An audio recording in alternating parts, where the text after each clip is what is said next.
जय हिंद दोस्तों, आज हम इस वीडियो में शिवाजी महाराज के बारे में जानने वाले हैं। तो चलिए वीडियो को शुरू करते हैं। शिवाजी भारत में मराठा साम्राज्य के संस्थापक थे। शिवाजी की जन्म तिथि को लेकर मतभेद है। कुछ इतिहासकार इनका जन्म 19 फरवरी 1630 मानते हैं तो कुछ अप्रैल 1627 मानते हैं। आइए इस लेख में शिवाजी की जीवनी और अन्य घटनाओं के बारे में जानते हैं। इस वीडियो में हम इनके जन्म तिथि को 19 फरवरी 1630 को मानकर चलते हैं। इनका जन्म 19 फरवरी 1630 को वर्तमान महाराष्ट्र राज्य के पुणे जिले के शिवनेरी किले में हुआ था। शिवाजी का जन्म एक मराठा सेनापति शाहजी भोसले के घर हुआ था। इन्होंने बीजापुर सल्तनत के तहत पुणे और सूपे की जागीरें प्राप्त की थी। एक धर्मपरायण महिला जीजाबाई के धार्मिक गुणों का इन पर गहरा प्रभाव था। इनकी माता का नाम जीजाबाई ही था। इन्होंने वर्ष 1645 में पहली बार अपने सैन्य उत्साह का प्रदर्शन किया, जब किशोर उम्र में ही इन्होंने बीजापुर के अधीन तोरण किले पर सफलतापूर्वक नियंत्रण प्राप्त कर लिया। इन्होंने कोंडाना किले पर भी अधिकार किया। ये दोनों किले बीजापुर के आदिल शाह के अधीन थे। अब हम इनके महत्वपूर्ण युद्ध के बारे में जानते हैं। प्रतापगढ़ की लड़ाई 1659। यह युद्ध मराठा राजा छत्रपति शिवाजी महाराज और आदिल शाही सेनापति अफजल खां की सेनाओं के बीच महाराष्ट्र के सतारा शहर के पास प्रतापगढ़ के किले में लड़ा गया था। पवनखिंड की लड़ाई 1660। यह युद्ध मराठा सरदार बाजी प्रभु देशपांडे और आदिल शाही के सिद्दी मसूद के बीच महाराष्ट्र के कोल्हानपुर शहर के पास विशालगढ़ के किले के आसपास एक पहाड़ी दर्रे पर लड़ा गया था। सूरत की लड़ाई 1664। यह युद्ध गुजरात के सूरत शहर के पास छत्रपति शिवाजी महाराज मुगल कप्तान इनायत खान के बीच लड़ा गया। पुरंदर की लड़ाई 1665। यह युद्ध मुगल साम्राज्य और मराठा साम्राज्य के बीच लड़ा गया। सिंहगढ़ की लड़ाई 1670। यह युद्ध महाराष्ट्र के पुणे शहर के पास सिंहगढ़ के किले पर मराठा शासक शिवाजी महाराज के सेनापति तानाशाही मालूसरे और जयसिंह प्रथम के अधीन गढ़वाल उदयभान राठौर, जो मुगल सेना प्रमुख थे, के बीच लड़ा गया।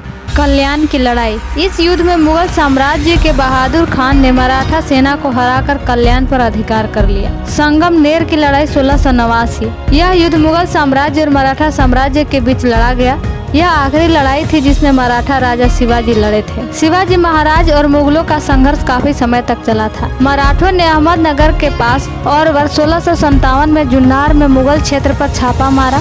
औरंगजेब ने नसीरी खान को भेजकर छापेमारी का जवाब दिया, जिसने अहमदनगर में शिवाजी की सेना को हराया था। शिवाजी ने वर्ष 1659 में पुणे में शाइस्ता खां, औरंगजेब के मामा, और बीजापुर सेना की एक बड़ी सेना को हराया। शिवाजी ने वर्ष 1664 में सूरत और व्यापारिक बंदरगाह को अपने कब्जे में ले लिया। जून 1665 में शिवाजी और राजा जयसिंह प्रथम औरंगजेब के प्रतिनिधित्व के बीच पुरंदर की संधि का हस्तक्षेप किए गए थे। इस संधि के अनुसार मराठों को कई किले मुगलों को देने पड़े और शिवाजी औरंगजेब से आगरा में मिलने के लिए सहमत हुए। शिवाजी अपने पुत्र संभाजी को भी आगरा भेजने के लिए तैयार हो गए। मुगलों द्वारा शिवाजी की गिरफ्तारी। जब शिवाजी वर्ष 1666 में आगरा में मुगल सम्राट से मिलने गए तो मराठा योद्धा को लगा कि औरंगजेब ने उनका अपमान किया, जिससे वे दरबार से बाहर आ गए, जिसके बाद उन्हें गिरफ्तार कर बंदी बना लिया गया।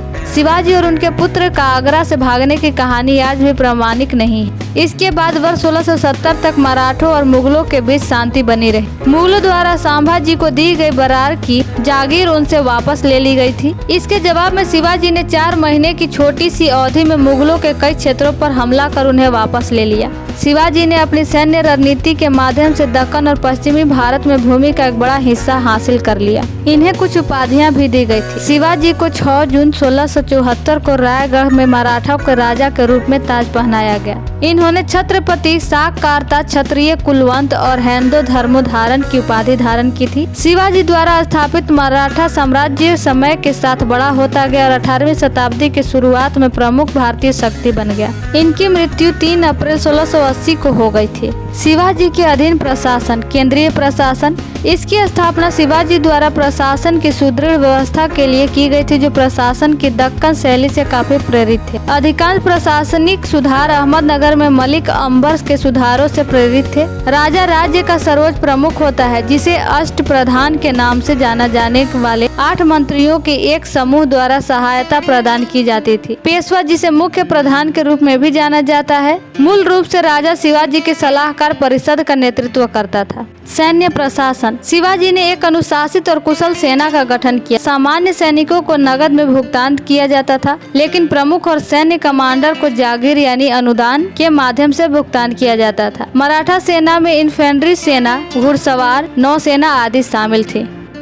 तो आज के वीडियो में बस इतना ही। अगर आपको वीडियो अच्छा लगा तो आप हमारे चैनल को सब्सक्राइब कर सकते हैं। तो मिलते हैं अगले नए वीडियो में, तब तक के लिए जय हिंद।